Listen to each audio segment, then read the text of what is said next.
Todos, nos enseje muita paz nesta tarde e noite, permitindo que os bons espíritos aqui conosco possam vir compartilhar, comungar e nos envolver, sustentando os nossos momentos de reflexões.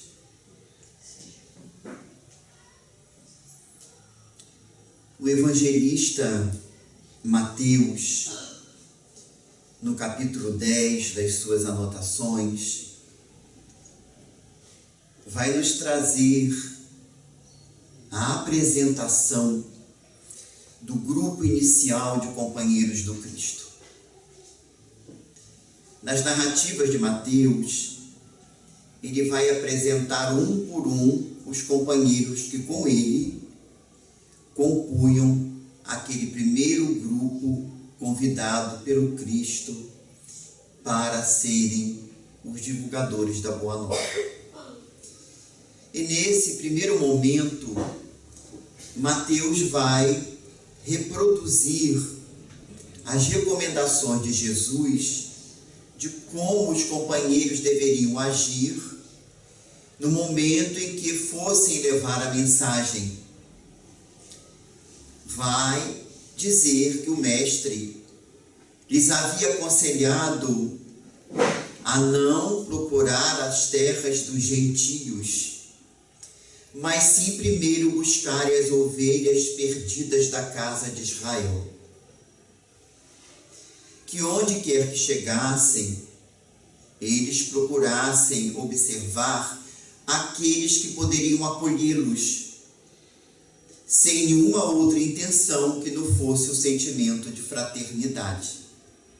Razão pela qual Jesus recomendou que não levassem recursos financeiros, que não se preocupassem com a acolhida, porque aqueles que tivessem a boa vontade de acolhê-los, esses estariam aptos a ouvir a mensagem.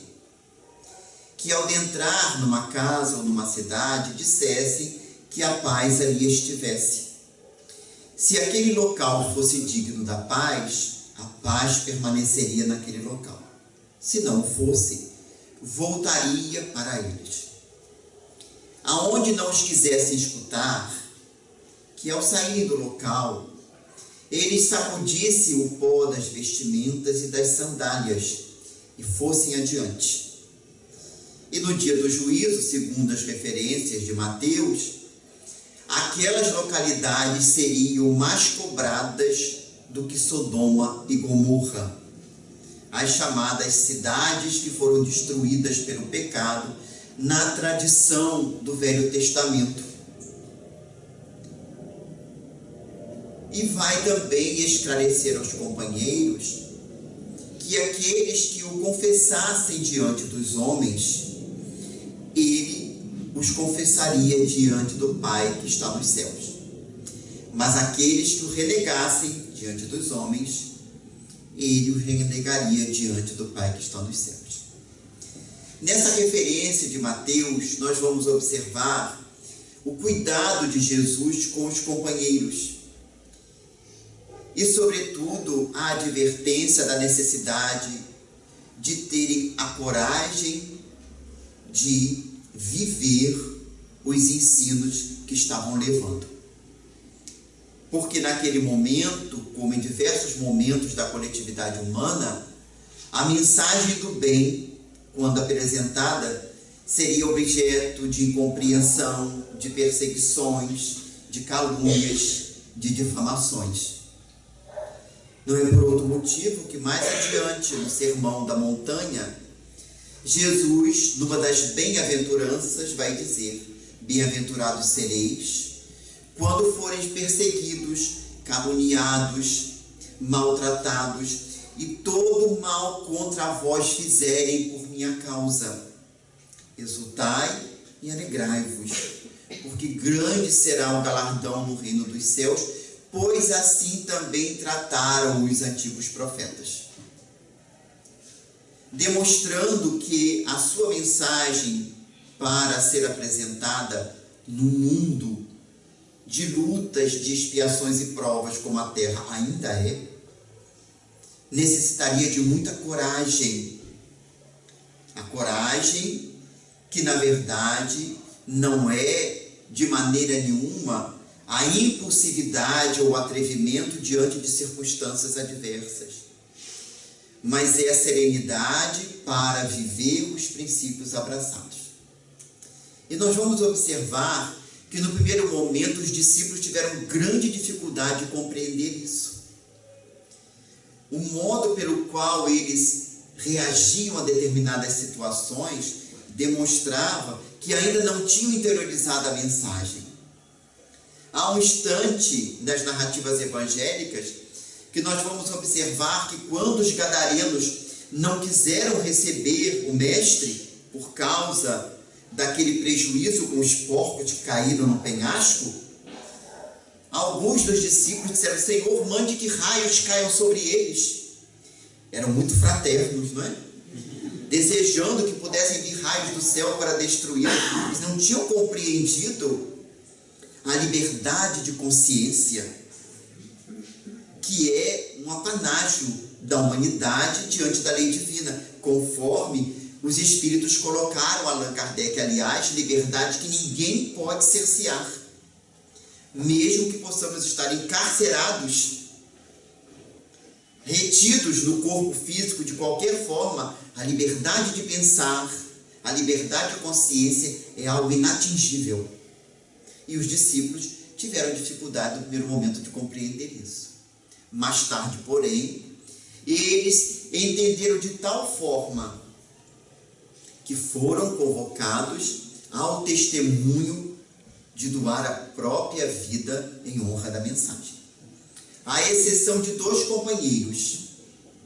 Um, considerando a sua extrema fidelidade e o seu extremado amor por todas as criaturas desde o primeiro momento, que foi o jovem João, que não passou pelo testemunho do martírio, desencarnou de velhice, depois de divulgar a mensagem por várias localidades e depois de receber as páginas do Apocalipse, onde de forma muito simbólica encontramos a descrição do porvir da humanidade. E o outro, infelizmente, foi o companheiro que fugiu das responsabilidades pela porta equivocada do suicídio, que foi Judas, que não suportando o equívoco cometido, mesmo admoestado pelo Cristo, ele não tem a coragem de enfrentar a situação e foge pelo suicídio, defrontando-se com si mesmo no mundo espiritual. E depois a consciência iria exigir aproximadamente 15 séculos para que pudesse em definitivo se reabilitar diante dele próprio, da sua própria consciência, onde está escrita a lei de Deus. Diferentemente, Simão Pedro teve a coragem de reconhecer que havia sido invigilante, refez o caminho e deu testemunho do martírio, segundo as tradições, crucificado de cabeça para baixo na colina vaticana, onde teria sido sepultado seu corpo. Tanto que na tradição católica o túmulo de Pedro fica nos subterrâneos da grande Basílica de São Pedro em Roma, porque ele teria sido inumado ali mesmo, no local onde foi sacrificado. E vamos encontrar, antes dos demais discípulos serem martirizados, nós vamos encontrar a figura de Estevão, que teve grande importância para que pudéssemos ouvir as referências escritas pelo grande apóstolo da gentilidade, que foi Paulo de Tarso. Segundo Emmanuel, no Paulo e Estevão, Paulo não existiria sem Estevão.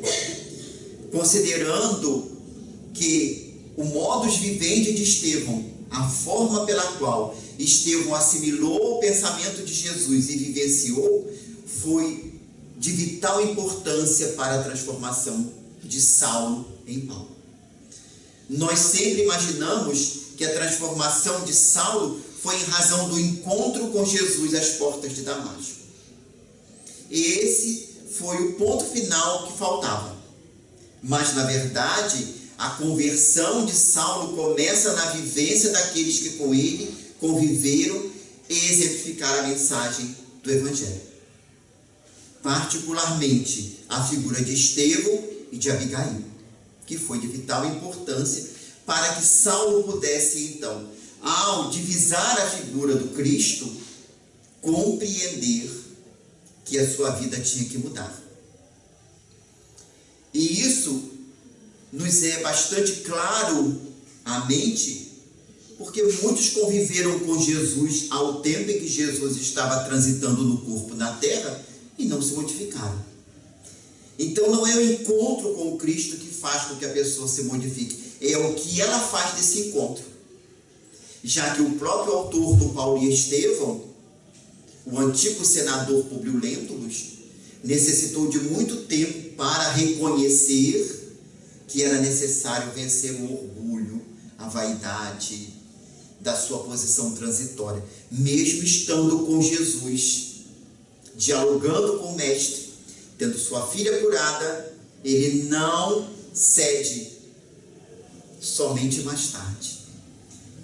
Então nós vamos observar que para Saulo foi indispensável a figura de Estevão e de Abigail. E para Publio Lentulus, a figura de Lívia, sua extremada esposa, e a nobre Ana, sua serva, em condição muito superior à dele, com todas as pompas e circunstâncias da posição de senador de Roma.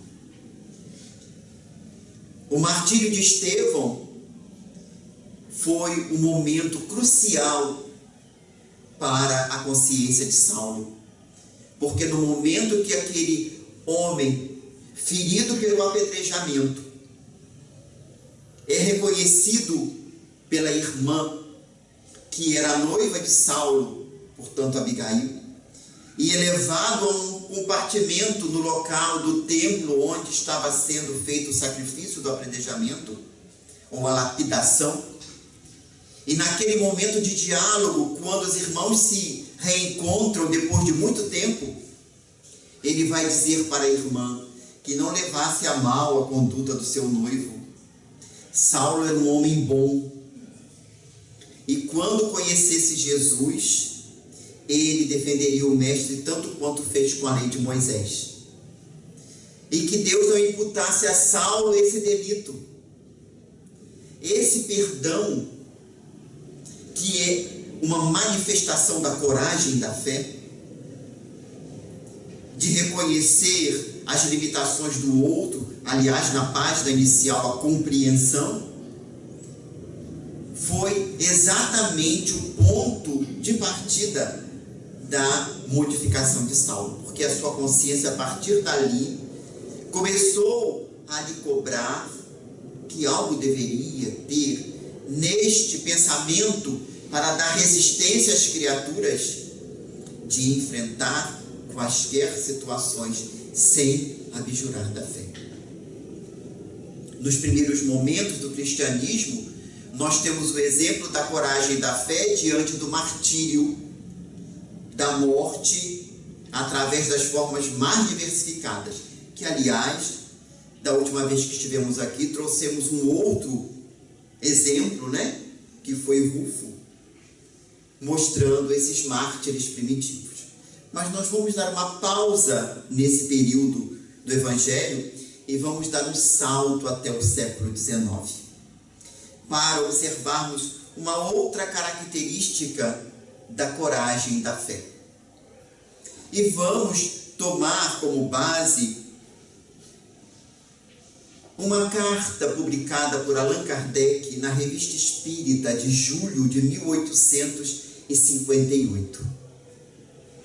Nessa carta, Kardec vai apresentar um missivista que lhe escreveu de Bruxelas, na Bélgica, para dizer o quanto estava lhe fazendo muito bem a leitura da Revista Espírita e, sobretudo, o conteúdo de O Livro dos Espíritos. O missivista dirá a Allan Kardec que tudo quanto ele vinha publicando de comunicação dos espíritos, ele, o missivista, havia recebido também na Bélgica, em algumas reuniões que ele havia participado. Mas nesta carta, o autor dirá a Kardec: peço-lhe desculpas, porque hoje reconheço a realidade da comunicação e de tudo quanto se encontra no conteúdo do Livro dos Espíritos. Retifico a minha posição no livro que publiquei com outro companheiro, dizendo que os fenômenos que eu havia presenciado ou tinham uma explicação física ou era fraude ou embuste. Tenho que reconhecer que estava errado, diz o autor da carta, porque verifico a realidade da comunicabilidade dos espíritos e de todas as lições enfechadas no Livro dos Espíritos. E o missivista termina a sua carta dizendo a Kardec: não desanime, querido mestre, prossiga na sua tarefa, porque é uma tarefa de libertação da humanidade. E Allan Kardec, comentando esta carta, dirá da grandeza deste homem, porque não nos bastará aderir a uma ideia. É necessário que essa ideia nos faça a transformação de tal maneira que possamos reconhecer os equívocos cometidos e, em reconhecendo, mudar a nossa opinião. Então Kardec vai ressaltar a coragem das opiniões desse autor da carta, não só por aquilo que ele veio dizer na carta, reconhecendo que errou ao falar de algo que ele desconhecia, que não tinha estudado em profundidade, e ao mesmo tempo por autorizar que Kardec publicasse a carta. Porque nós temos que reconhecer no comportamento de Allan Kardec um roteiro para a nossa imprensa espírita de todos os momentos. Kardec nunca publicou nenhuma carta que ele recebeu sem autorização do autor da carta. Para nós, nos dias de hoje, serve do respeito à intimidade das pessoas. Aqueles que nos confiam alguma informação, nós não temos o direito de divulgar se o autor da informação não nos autorizou. Mas nós temos observado isso a mãos cheias na atualidade, quando as pessoas divulgam tudo.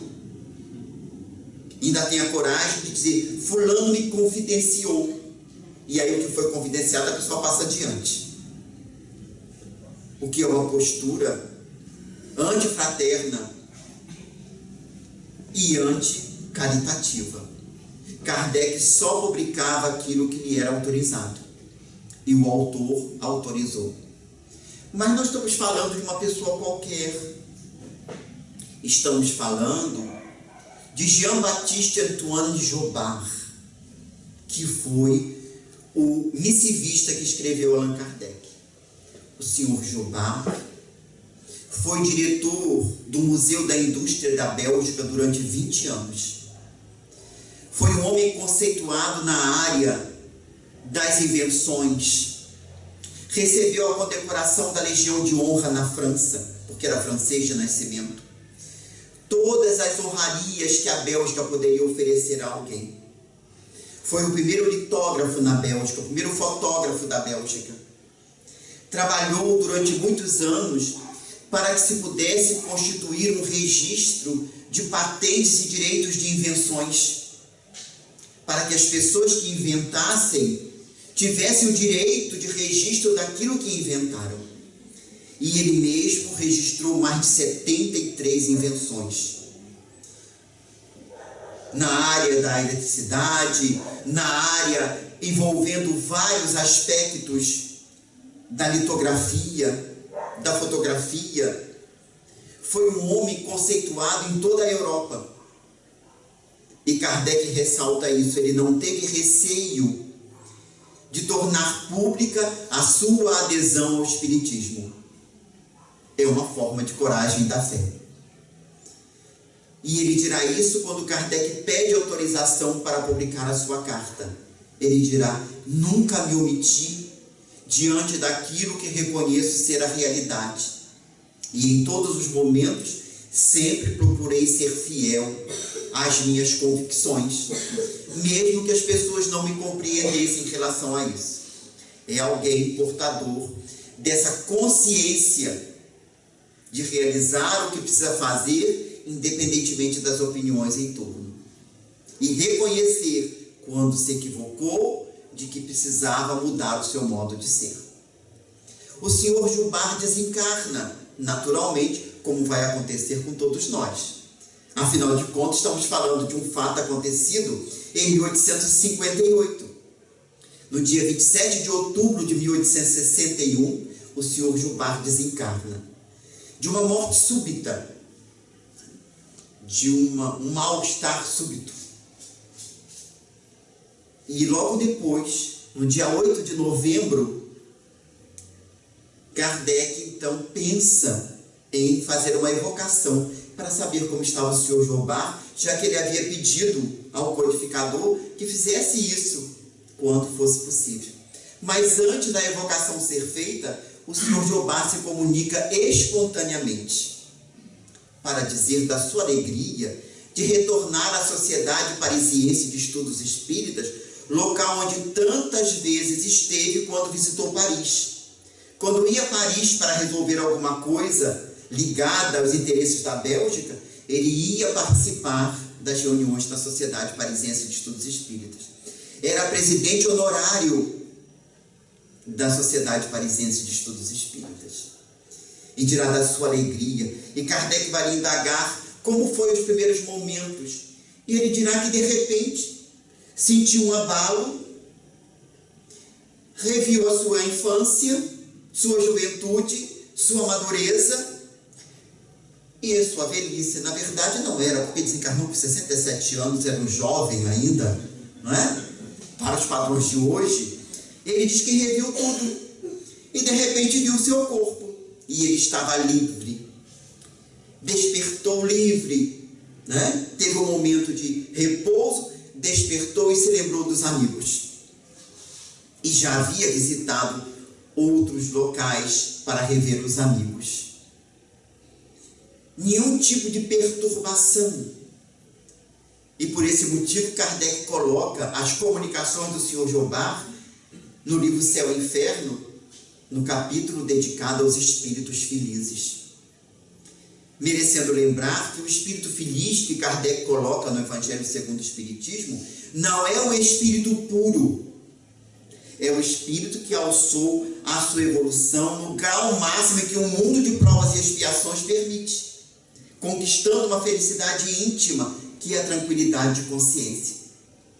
E o próprio Jobá vai dizer isso, que ele tinha logrado ter essa tranquilidade de consciência no cumprimento dos seus deveres. E Kardec vai indagar: o senhor já se comunicou em outros locais? Raramente. Mas vai dizer uma coisa muito séria para todos nós. Quando um homem público ou conhecido morre, todos querem no mesmo momento receber comunicação deles. E outros espíritos tomam o seu lugar. Estive em muitas reuniões onde vi espíritos falando em meu nome sem que eu tivesse autorizado.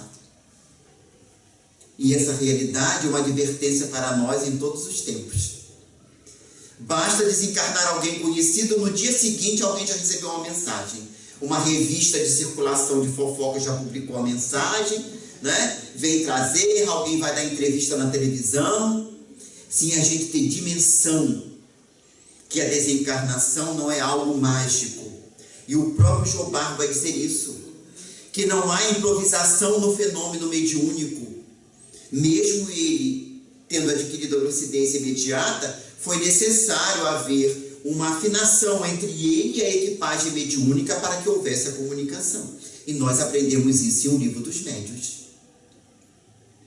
Então, Kardec vai nos falar deste homem extraordinário, E num outro momento, Kardec vai ressaltar agora a coragem do espírito Jobard como desencarnado. Porque em 1864 chega a Kardec uma comunicação que uma médium sonâmbula recebeu, dizendo que ela estava sob a ação do espírito do senhor Jobard. E no meio de uma mensagem que falava de caridade, de humildade, de amor, o senhor Jobard teria dito que os médios poderiam cobrar dos ricos para atender os pobres. E essa mensagem causou uma certa estranheza. Ela chega às mãos de Kardec. Está na Revista Espírita de 1864, mês de dezembro, depois quem quiser ver. O título é Jobard e os Médios Mercenários. E aí o que Kardec faz?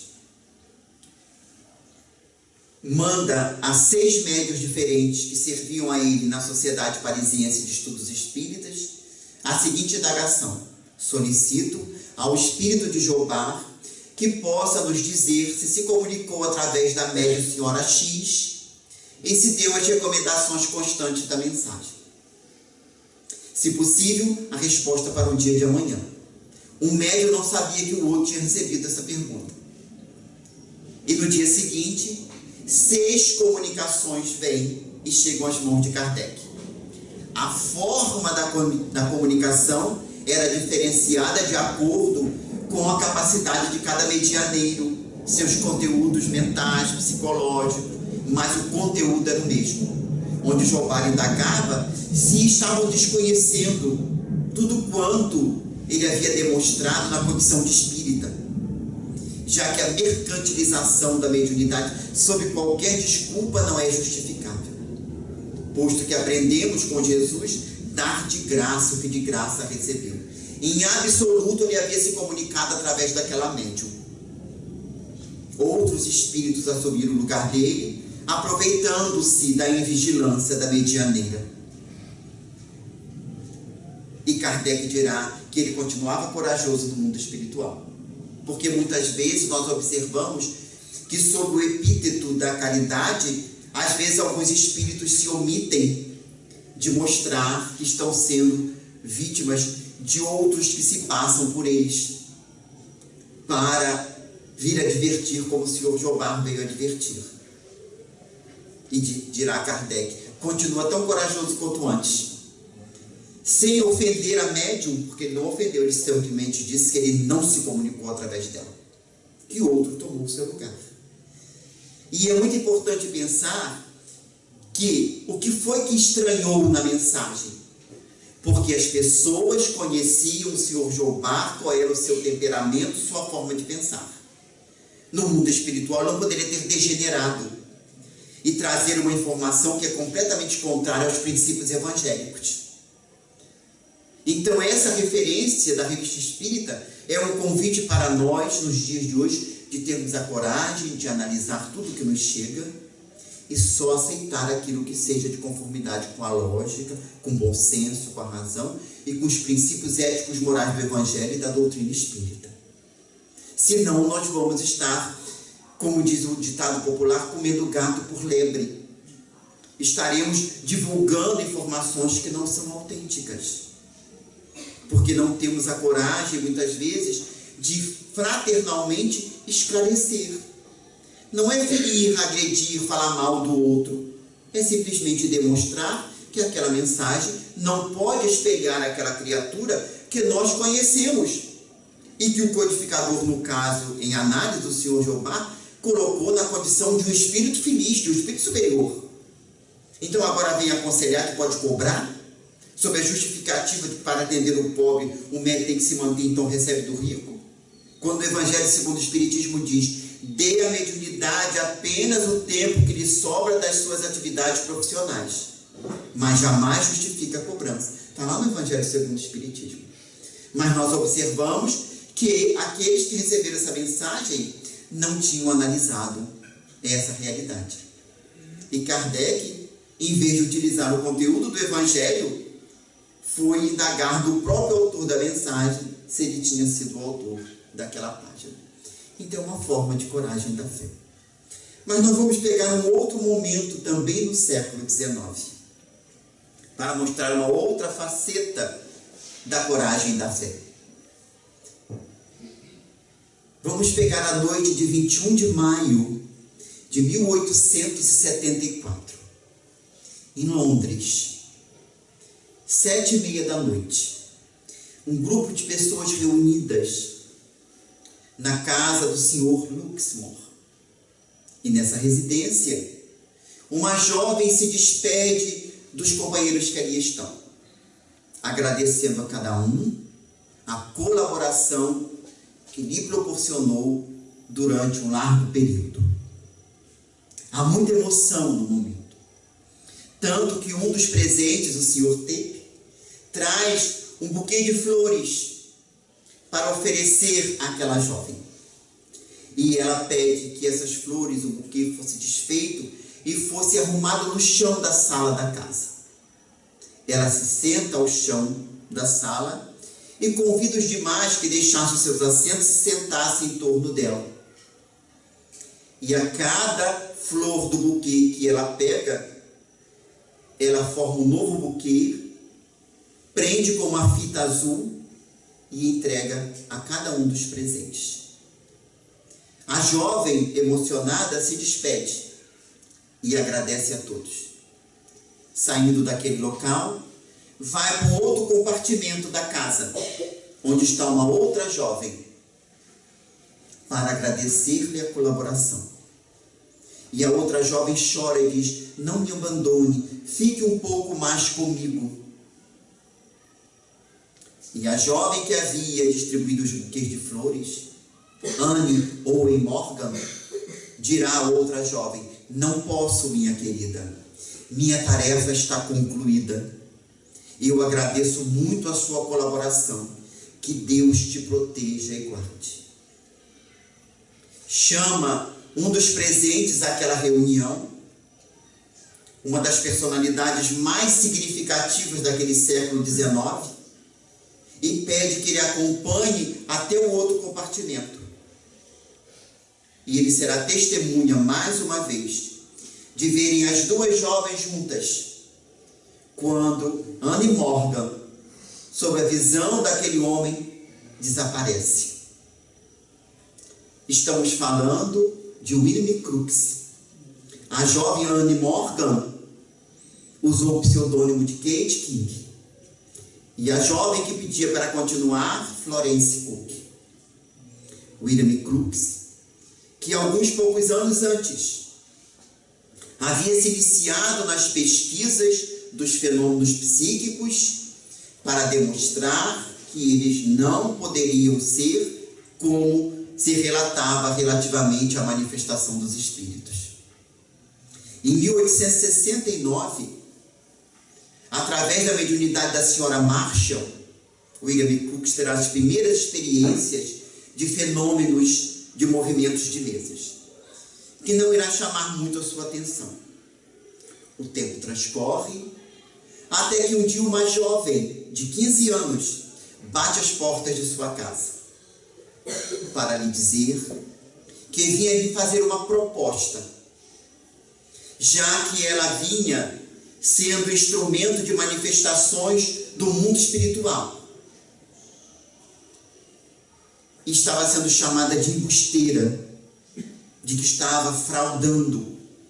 Mas ela tinha consciência de que os fenômenos produzidos por ela eram autênticos. Então ela vinha dizer ao William Crookes que ela sabia ser a maior inteligência da Inglaterra naquele século. O maior químico, o maior físico que a Inglaterra conheceu. Um homem que foi responsável por várias invenções e descobertas de elementos químicos. Ela dirá para William Crookes: eu quero que o senhor me pesquise. E se o senhor comprovar que tudo quanto ocorre comigo é fraude, o senhor venha a público para dizer, e eu serei penalizada de acordo com a lei. Mas se aquilo que ocorre comigo for verdadeiro, o senhor também vai declarar de público. O senhor aceita? E o William Crookes aceitou. A primeira manifestação de coragem, Um homem cujo nome já estava nos anais da ciência do mundo. Porque naquele momento, naquele abril de 1872, 22 de abril, quando foi a primeira sessão, William Crookes já tinha construído o tubo catódico, que foi uma grande invenção que mais tarde daria condições de desenvolver outros equipamentos elétricos e eletrônicos. Inclusive seria a base do que mais tarde seria a televisão antiga, né? Os tubos de televisão, que muitos de nós conhecemos e alguns jovens não sabem nem o que é, porque conhecem hoje a televisão de plasma, né? A televisão de LEDs. Alguns de nós conhecemos a televisão de válvula. Olha que coisa antiga, né? Graças ao trabalho de William Crookes, que foi a base para o estudo e a formação depois desses novos equipamentos que agora são todos ultrapassados.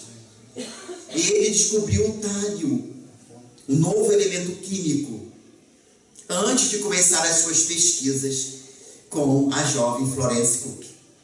E naquele 22 de abril de 1872, na primeira reunião, o espírito Kate King se manifesta. E aí o William Crookes vai começar todo um trabalho científico de pesquisar aquela jovem menina e o espírito que através dela se materializava. As pesquisas serão realizadas na sua residência, no seu laboratório, ou em residência de outras pessoas, mas sempre na companhia dos pais da jovem, que era menor de idade. Olha o cuidado que ele teve. Os pais sempre estavam presentes. Senão, os pais, ou a mãe, ou o pai, e uma irmã de Florence Cook, que era Kate Cook, que também era médium de efeitos físicos. E a partir dali, as reuniões vão se processar. Crono Varley, o grande estudioso de eletricidade, responsável pelos cabos transoceânicos de telegrafia, colaborou com William Crookes na construção de equipamentos que eram ligados à médium, que era amarrada numa cadeira, com as mãos para trás, a cadeira amarrada ao chão, os nós eram lacrados e os lacres eram marcados com o selo dos pesquisadores. Crono Varley auxiliou Crookes a construir o equipamento feito com fios elétricos que eram presos nos braços, na perna, no corpo da médium e ligado a um aparelho. Qualquer mínimo movimento que ela fizesse dentro da cabine, o aparelho registrava. Porque eles imaginavam que era ela que se vestia com o espírito Kate King e aparecia. O que é uma coisa impensada. Em alguns segundos que ela estava na cabine, a outra saía. E quando a outra sumia, entrava na cabine, segundos depois ela estava deitada no chão com uma roupa diferente, amarrada. Teria que ser uma pessoa extraordinária. Só aí já era um fenômeno fantástico, né? Mas Crookes era resistente.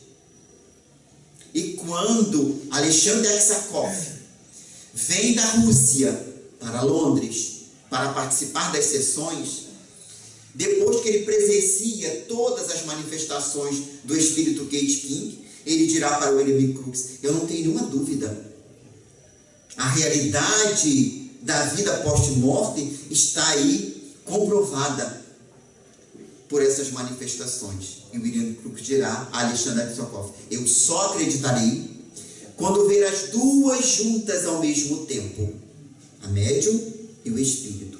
Até então, eu me reservo o direito de achar que existe uma outra maneira de explicar o fenômeno.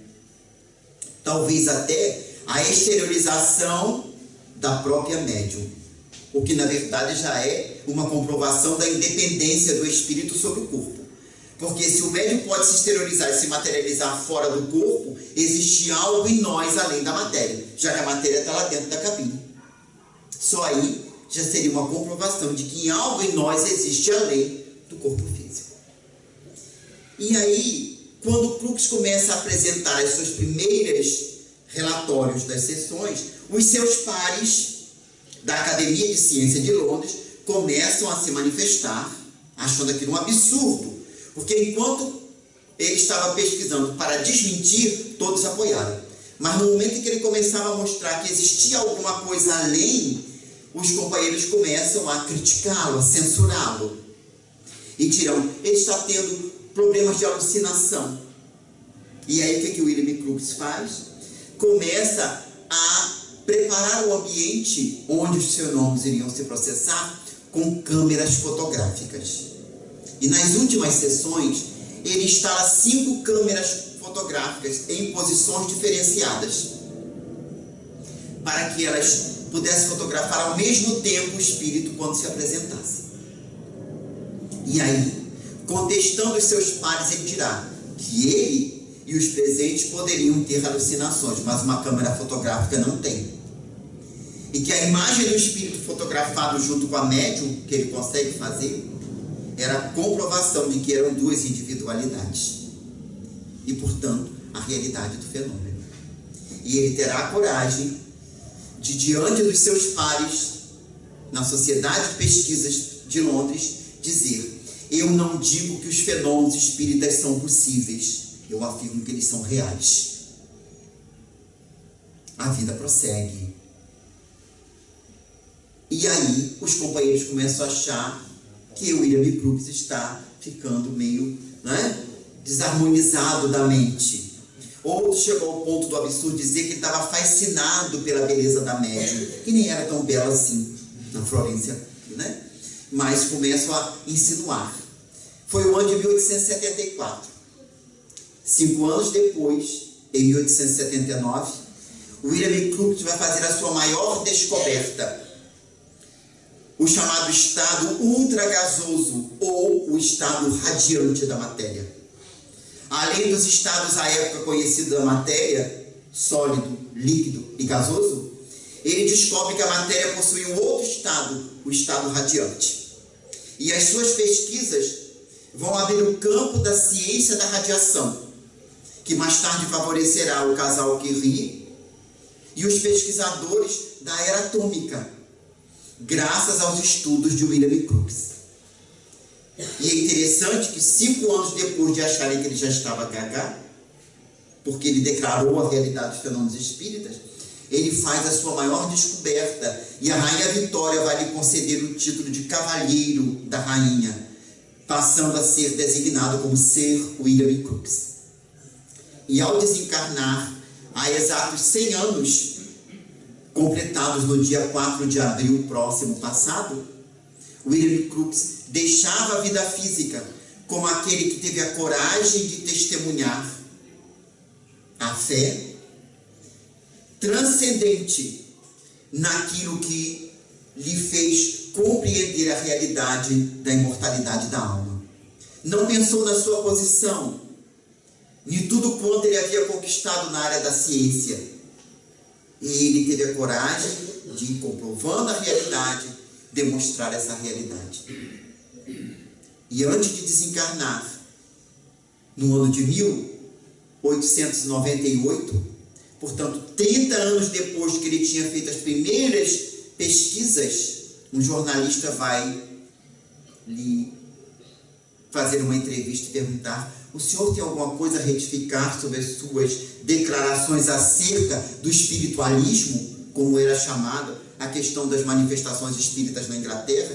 Ele disse: maneira alguma. Quanto mais o tempo passa, mais certeza eu tenho da realidade que a vida prossegue. E desencarna alguns anos depois, como dissemos, em 1919, no dia 4 de abril, como alguém que cumpriu com o seu dever.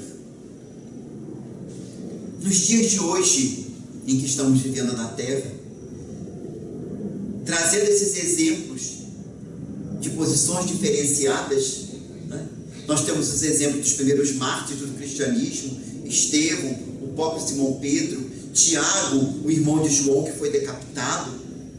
Nós temos o exemplo do senhor Jobard, que mesmo a sua posição de homem ilustrado das terras da Bélgica, tem a coragem de aderir ao pensamento espírita. E nós temos a coragem da fé de William Crookes, de declarar a realidade. Ficamos a pensar nos dias de hoje: o que Jesus espera de nós relativamente à coragem da fé? Será que Jesus espera de nós o martírio em praça pública? Certamente que não. Porque esse tempo já passou.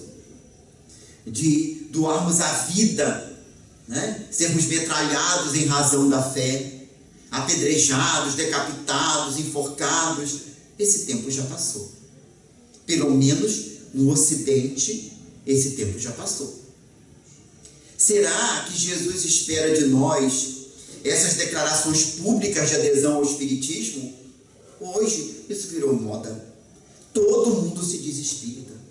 Nós vemos aí na televisão, os artistas de televisão, de cinema, todo mundo aderiu, parece que virou status. Certamente Jesus espera de nós a vivência conforme os princípios do Evangelho e do pensamento espírita.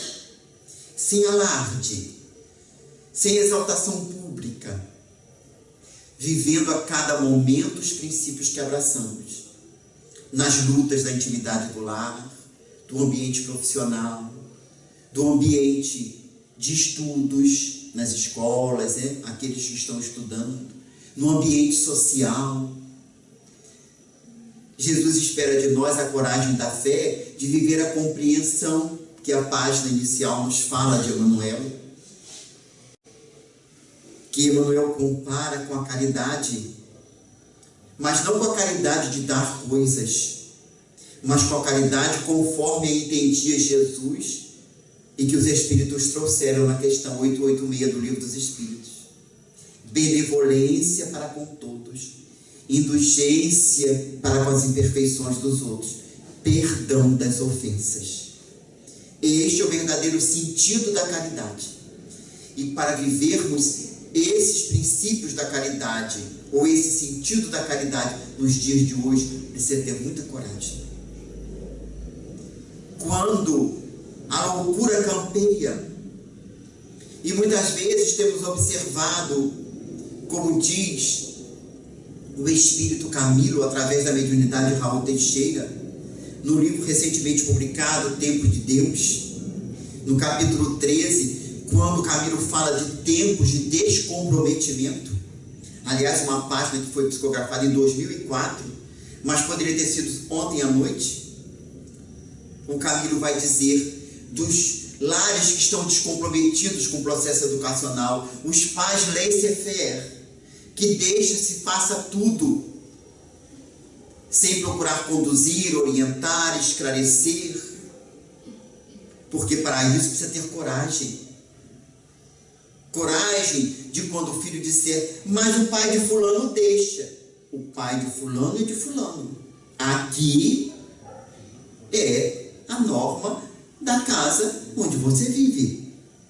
Mas muitas vezes os pais não têm coragem de enfrentar os pais dos outros amigos dos seus filhos, para não serem diferentes. E aí vão deixando que as coisas aconteçam. Mas os outros muitas vezes não têm o conhecimento que nós temos, da imortalidade da alma, da reencarnação, que os nossos filhos não são espíritos criados no momento da concepção, são almas viajores da eternidade, que renasceram nos nossos ambientes familiares para serem conduzidos, mesmo que sejam almas mais evoluídas do que nós, porque se assim não fosse, não teriam nascido como filhos. Mas às vezes a gente vê a criança muito intelectualizada e a gente começa a ficar constrangido, achando que é um espírito de luz, é o guia da humanidade que reencarnou na nossa casa. Se foi, maravilha, mas conduzam, porque o guia da humanidade reencarnou, ou melhor, encarnou, né, nas terras da Palestina, num lar de um carpinteiro e de uma jovem que cuidava dos seus afazeres domésticos. E enquanto foi criança, esteve sob a orientação deles. Não é isso que a gente encontra no Evangelho? Onde você estava quando, depois das festas, eles estavam voltando e Jesus sumiu? E encontraram Jesus no templo com 12 anos, pré-adolescente, né? Naquela época ainda era criança, hoje que é pré-adolescente, porque com 12 anos, até bem pouco tempo, a gente nem sabia das coisas. Hoje em dia o povo sabe tudo com muito menos idade, não é? Mas aí Maria pergunta: onde é que você estava, que se apartou de nós? E eu estava tratando dos negócios de meu pai. E o que ela diz para ele? Teu pai é José. Como dizer assim, você nos deve obediência. E aí, diz Humberto de Campos no Boa Nova, no dia seguinte, ele vai procurar o pai na carpintaria para começar a aprender os primeiros ofícios de carpinteiro e colaborar com o pai. Ou seja, exemplificando que deveria dar o respeito devido à família e àqueles que estavam sendo responsáveis por eles, que não eram qualquer espíritos. José passou despercebido na história da humanidade, mas a divindade não permitiria que ele recebesse o governador espiritual da terra se ele não fosse uma alma muito nobre, como é Maria de Nazaré também. Então, conduzir, orientar, esclarecer, porque a maneira de transformarmos a sociedade é a educação. Kardec aborda isso em vários momentos. Questão 685A do Livro dos Espíritos, no comentário da questão 917 do Livro dos Espíritos, mas também em obras póstumas, que foi publicado depois, obviamente, que Kardec havia desencarnado, por isso é chamado de obras póstumas. Nas anotações que estavam sobre sua mesa, e que mais tarde vai fazer parte do acervo do movimento espírita nascente na França, existe uma página intitulada O Credo Espírita. E no preâmbulo desse Credo Espírita, Allan Kardec vai dizer que é desprovido de valor a ideia de que a humanidade vai se transformar por ações externas. Se os indivíduos somos viciosos, a sociedade será viciosa. E se queremos uma sociedade melhor, temos que superar os nossos vícios e fazermos a nossa transformação moral. Ele dirá que a única maneira de fazer o progresso social é a moralização do indivíduo que forma a coletividade. E nesse pensamento dele, ele vai mostrar a necessidade da educação, da formação do caráter. E dirá, inclusive, que as leis, elas não são moralizadoras, as leis humanas, elas são repressoras. Elas reprimem o mal, mas não esclarecem por que o mal não deve ser feito. E aí a pessoa não se muda, não se modifica, não se transforma. Ela apenas não faz porque ela tem uma previsão de que vai ser ter uma punição. Mas ela, se tiver a oportunidade, ela vai fazer para escapar da punição de alguma maneira e ter um benefício. E ele dirá que a ideia do nada, a ideia materialista, é a que mais engendra o desequilíbrio da sociedade. Porque aquele que acha que nada vai ter depois da morte, ele não tem o mínimo pudor de fazer qualquer coisa. Porque depois morreu, vai acabar. Só que não é assim. Nós vamos encontrar com a nossa consciência e ter que dar conta do que fizermos. E no céu e inferno, na comunicação dos criminosos arrependidos, nós vamos encontrar o Jacques Latour, um assassino que foi guilhotinado em 1864, no mês de setembro. E no mesmo mês, Kardec o evoca na Sociedade de Paris. E ele vai se comunicar, ou melhor, ele vai se comunicar primeiramente espontaneamente na Bélgica, onde Kardec está em viagem. E nessa comunicação ele vai dizer que ele vê sangue para todos os lados, que ele havia blasfemado contra Deus, dizendo que Deus não existia. E agora ele se via vivo e diante das suas vítimas, tendo que enfrentá-las no mundo espiritual. Essa realidade é que faz com que a gente se transforme. Essa certeza de que ninguém foge à lei que está escrita na consciência. E não foi por outro motivo que Jesus disse a seus discípulos: aqueles que não quiserem vos ouvir, ao sair das cidades, sacudiu o pó das roupas e da sandália. Eu vos afirmo que no dia do juízo, essas cidades serão mais cobradas do que Sodoma e Gomorra. O que Jesus estava dizendo? Quanto mais nós temos conhecimento, maior a nossa responsabilidade. Mas se tivermos oportunidade de conhecer e não desejamos conhecer por acomodação, nós seremos responsáveis. É isso que nós entendemos da afirmativa de Jesus. A cidade não quis receber a mensagem. Eles foram embora, os tarefeiros. Mas ela passou a ser responsável porque teve a oportunidade de saber e não quis saber. Então, no momento em que a gente recebe o ensejo de conhecer, mas por acomodação a gente não quer, já somos responsáveis. Não tem como a gente fugir. Porque no futuro a gente vai ouvir da consciência. Naquele dia, naquela hora, você ouviu, mas não quis. Como aconteceu com Públio Lentulus, que não quis atender ao chamado de Jesus e precisou de muito tempo para a sua transformação. Coragem da fé.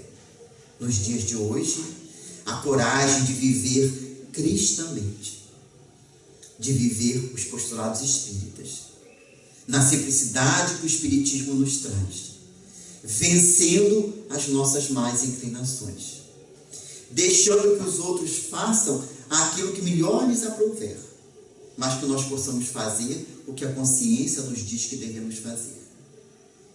Ser indulgente e benevolente não é ser conivente com o erro, mas é compreender que o outro tem o direito de errar, embora nós não vamos concordar com a atitude equivocada, mas dar a ele o direito de fazer o que deseja e a nós o dever de fazer o que nos compete. Que Deus nos guarde e nos enseje muita paz.